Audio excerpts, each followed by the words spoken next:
स्थिति है का ले जावे की मटकी।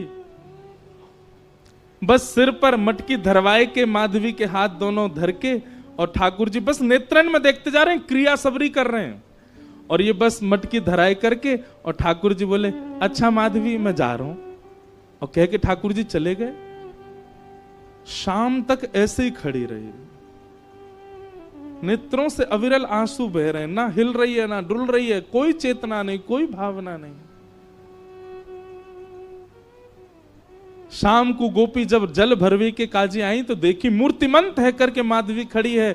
दिन भर से ऐसे ही खड़े हैवे के कारण वहां को रक्त तक रुक गए हो हाथन को, नेत्र लाल पड़े हैं, मोटे मोटे अश्रु बिंद गिर रहे हैं।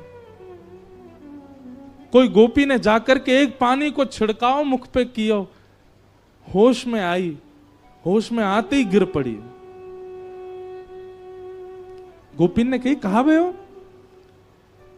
माधवी बोली वो कहां है, वो कहां है? गोपी बोली कौन? अरे मेरी मटकी ऊंचाई के गए हो, ऐसे कमल जैसे नेत्र, ऐसी मधुर मुस्कान, पता नहीं क्यों उसके प्रति इतना आकर्षण हुआ। और बहन कहा कहूं को स्वर सुनकर के तो मैं अपने वश में ही नहीं रह पाई। कृष्ण नाम जब ते श्रवण सुनो रियाली, भूली री भवन में तो बाबरी भई रे।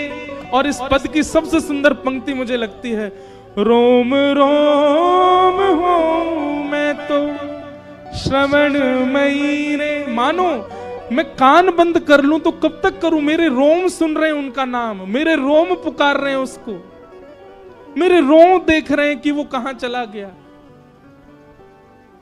पहले 2 आंख थी, 2 कान थे, पर अब रोम रोम उसका हो चुका है। कहां तक छुपाऊं, कहां तक रोकूं खुद को।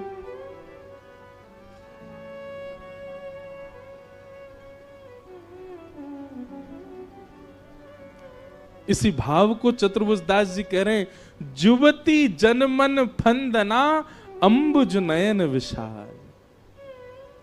ठाकुर जी को स्वरूप कैसा है?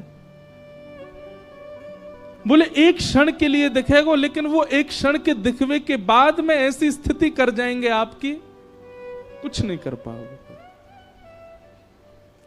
पहले ही भैया कल ही चेतावनी दे चुका हूं मैं ये चेतावनी केवल आपको नहीं, खुद को भी दे रहा हूं।